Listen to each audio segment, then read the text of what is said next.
Shalom, shalom, bonjour à tous, j'espère que vous allez bien. Alors encore ce matin, je me tiens devant vous pour vous apporter cette petite motivation matinale, cette pensée que le Seigneur met dans mon cœur, en tout cas pour pouvoir encourager, bénir une femme, un homme ce matin, en tout cas une âme qui est dans le besoin. Alors j'espère que vous avez passé une excellente nuit et je vous souhaite une excellente journée. Si ce n'est pas le cas, en tout cas je déclare que votre journée, elle est bénie ce matin. Alors aujourd'hui, j'aimerais partager avec vous brièvement sur les blessures intérieures. Pourquoi je veux parler de blessures intérieures? Parce que comme j'aime bien le dire, et je l'ai dit encore dernièrement, la raison principale pour laquelle nous avons été envoyés, bien sûr, nous avons été créés pour adorer Dieu, mais si nous sommes sur cette terre, c'est parce que nous avons une mission, nous sommes des flèches que Dieu a larguées, envoyées en mission. Et donc j'aime bien parler de la destinée. Je parle de la destinée parce que c'est la raison pour laquelle nous sommes là. Nous courons pour atteindre un but et c'est le but de notre destinée. Dieu nous demandera des comptes par rapport au but auquel il nous a envoyés. Et c'est là qu'il pourra te dire, bon et fidèle serviteur, n'est-ce pas, viens dans le repos de ton maître parce que tu auras accompli la mission pour laquelle il t'a envoyé. Voilà pourquoi j'aimerais nous sensibiliser combien il est fort, important et capital de chercher à connaître le plan de Dieu pour ta vie, de chercher à connaître la vision de Dieu pour toi. À quoi est-ce que Dieu t'appelle? Comme j'aime bien le dire, nous n'avons pas été créés simplement pour faire à manger. Tu n'as pas été créé simplement pour préparer le foufou. Tu n'as pas été créé simplement, tu n'es pas un électron libre sur cette terre.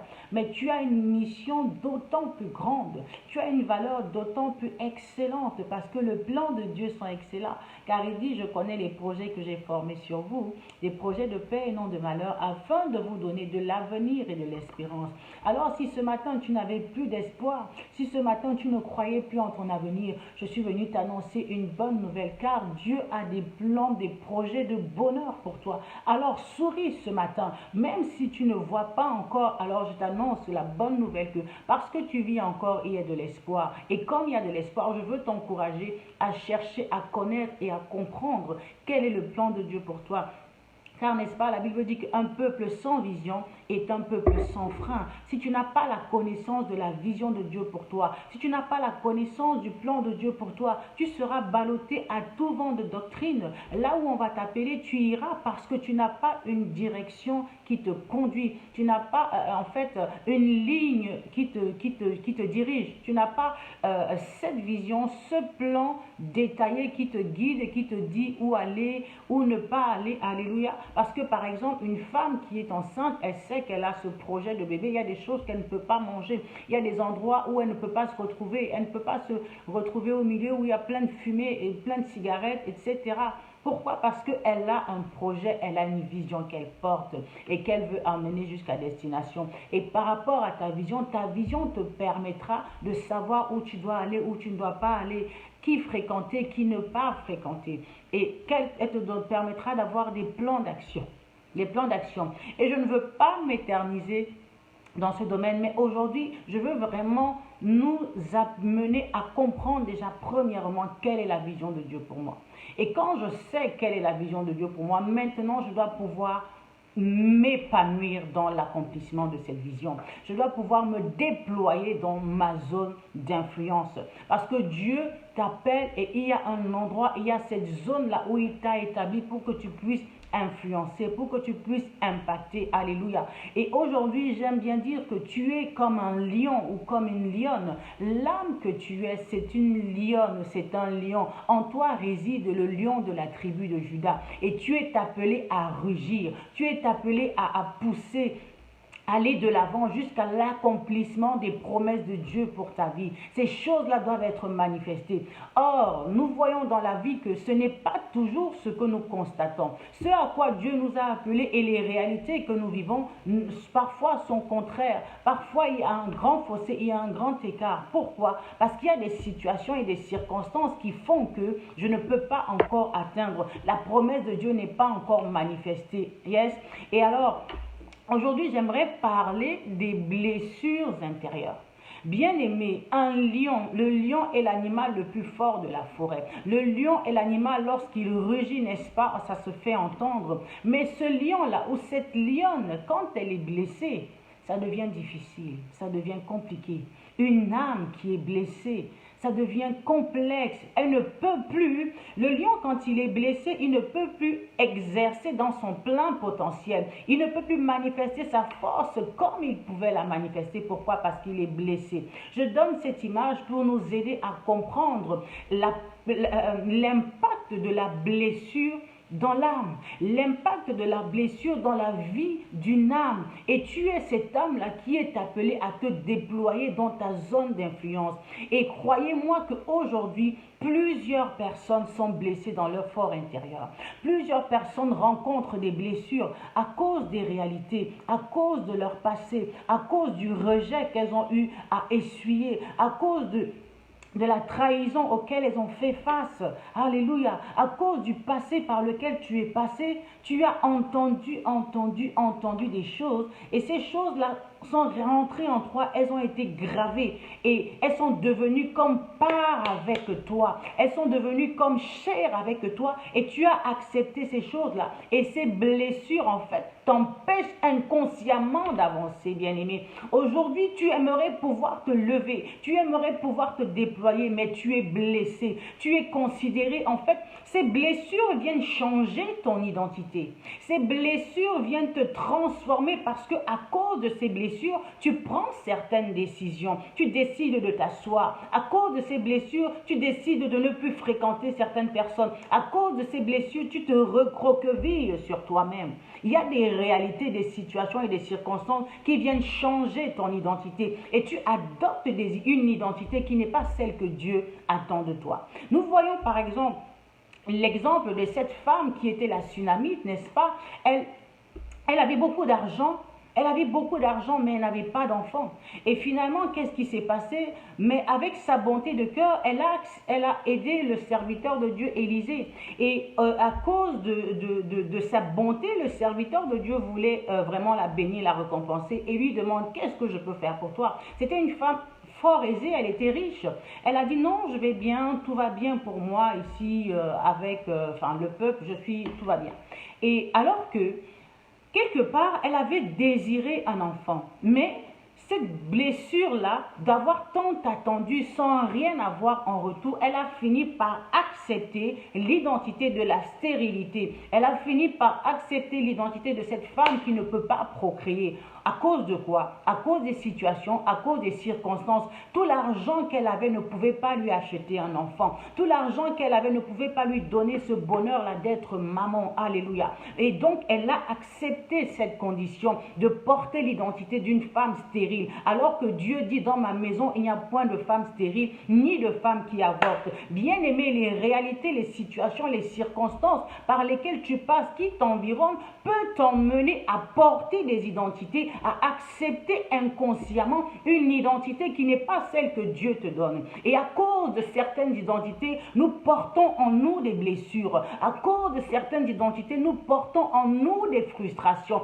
Nous voyons cette femme qui était courbée depuis plusieurs années. Elle allait au temple, mais elle était courbée, elle était brisée. Pourquoi? À cause des puissances des ténèbres, à cause des esprits méchants, son identité avait changé. Au lieu d'avoir l'identité, oh yes, d'avoir l'identité que Dieu lui avait donnée, parce qu'à cause de cet état, sa vision était courbée, sa vision était limitée. Elle ne pouvait pas voir au-delà d'un champ de vision. Pourquoi? Parce que son plan physique était réduit. Et aujourd'hui, l'Éternel, le Dieu des cieux, il est descendu dans sa situation parce qu'elle était dans le temple. Il a chassé les esprits méchants et elle a été libérée. C'est comme cette femme-là à la perte de sang qui avait une identité de femme impure. pendant plusieurs années, pendant 12 ans, elle perdait du sang. Automatiquement, sa réalité, les circonstances la rendaient impure et elle portait une identité d'impure, n'est-ce pas? Alors que ce n'était pas à cela que le Seigneur l'avait appelée, mais à cause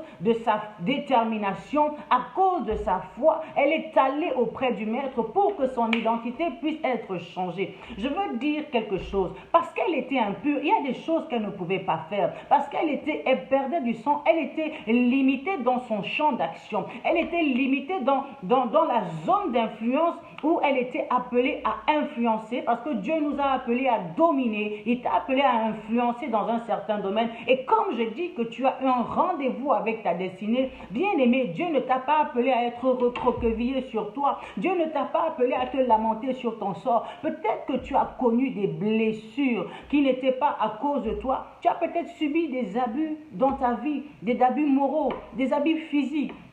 Tu as peut-être connu des agressions, bien-aimé. Tu as peut-être connu des mensonges, des vols, de la trahison, du rejet. Peut-être que tu as été abusé, peut-être par ton chef. Tu as été abusé pour X ou Y raison. Tu te retrouves dans une situation complexe. Et là où tu es, peut-être que tu portes un lourd fardeau dans ton cœur. Tu n'as jamais parlé avec qui que ce soit. Et c'est une chose qui te ronge. Et c'est une chose qui te détruit de l'intérieur. Ça t'empêche de pouvoir profiter de la vie à laquelle Dieu t'a appelé. Les blessures que tu as subies, l'injustice par laquelle tu es passé, à chaque fois c'est toujours toi qu'on accuse, à chaque fois c'est toujours toi qu'on condamne, mais tu ne sais même pas pourquoi. Qu'est-ce que j'ai fait finalement? Suis-je une mauvaise personne? Suis-je une mauvaise personne à chaque fois que je veux aider les autres, mais ça retourne toujours sur moi? Qu'est-ce qui se passe? Bien-aimé, je suis venu te dire une chose. L'Éternel, ton Dieu, voit. Il est le Dieu qui voit tout. Il est le Dieu qui sait tout. Tout ce que je peux te dire ce matin, c'est que tu t'accroches à l'Éternel des armées, le Dieu de justice. Celui qui a justifié Joseph, c'est l'Éternel, le Dieu qui viendra te justifier. Persévère. Ne t'arrête pas de faire le bien. Garde ton cœur pur. Marche dans l'intégrité avec ton Dieu. Cherche à connaître qui tu es en Christ.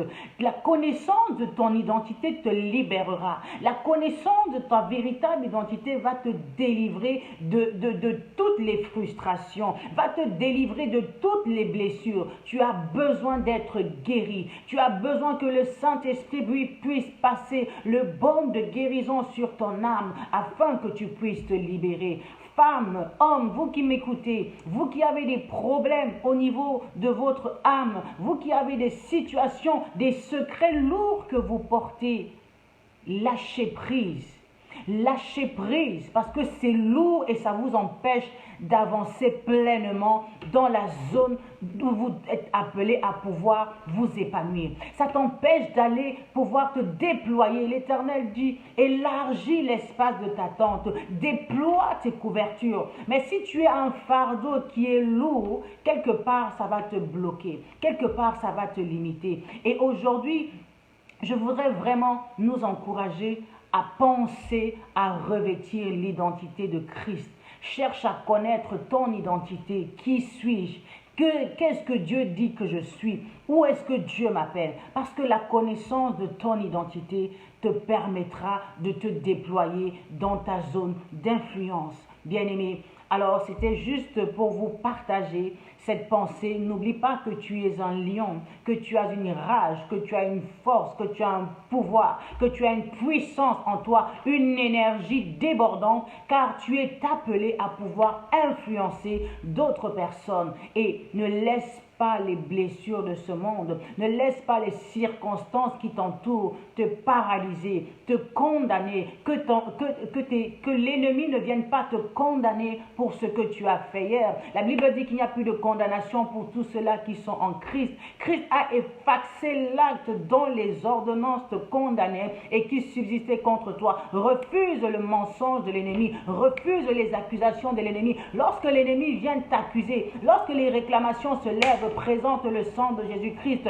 J'ai été racheté, j'ai été libéré. Je suis enfant de Dieu, je suis fils et fille d'Abraham. La bénédiction du Très-Haut m'appartient. La libération, c'est pour moi. La guérison divine, c'est pour moi. Que ton âme soit guérie. Je me lève, je me déploie. Commence à proclamer, commence à déclarer. Cherche à connaître quelle est ton identité et commence à le déclarer, commence à le proclamer afin que cela se manifeste dans ta vie. Car la vie et la mort sont au pouvoir de ta langue. Et celui qui l'aime mangera des fruits. Alors je veux t'encourager à pouvoir utiliser l'arme que Dieu t'a donnée. L'arme que Dieu t'a donnée pour appeler à l'existence les choses qui n'existaient pas comme si elles existaient. Tu es une âme qui a rendez-vous avec sa destinée. Et les blessures intérieures doivent libérer ta vie. Tu dois être guéri de cela. Alors tu peux me dire aujourd'hui, je ne sais pas comment faire. J'ai essayé par tous les moyens pour pouvoir sortir de ce trou, de cette situation, de cet enfer, de ce carnage. J'ai essayé par tous les moyens, je n'arrive pas. Je n'arrive pas à pardonner. Je n'arrive pas à me libérer. C'est possible, bien-aimé, c'est possible. Si véritablement tu as besoin d'aide, si véritablement tu as besoin de soutien, n'hésite pas à me contacter. Je suis le docteur Josiane Ikadi. Alors, j'accompagne essentiellement les femmes dans un processus, effectivement, de guérison, dans un processus de restauration, dans un processus où elles doivent découvrir leur identité, se réconcilier avec leur identité, identifier leur potentiel, afin de le libérer. Tu es appelé à te déployer dans ta zone d'influence. Que rien ne t'arrête plus, que rien ne te retarde plus. Alléluia, car tu es une femme porteuse de gloire. Car tu es une femme porteuse de la présence de Dieu. Car tu es une femme ou un homme porteur du projet divin. Et ce projet-là est appelé à se manifester. Coûte que coûte, l'ennemi aura peut-être cherché de te retarder, de te déstabiliser, mais il a menti, car tu sais qui tu es dorénavant. Que Dieu te bénisse. C'était le docteur Josiane Ikadi. Je suis servante de Dieu, pasteur à l'église Cité de la Gloire Paris et présidente du ministère des femmes porteuses de gloire. J'accompagne également des femmes dans un processus de guérison, de restauration, identifier leur potentiel, connaître leur identité afin de libérer ce potentiel. Car tu as rendez-vous avec ta destinée. Ne perds plus le temps. Nous devons racheter le temps car les jours sont mauvais. God bless you.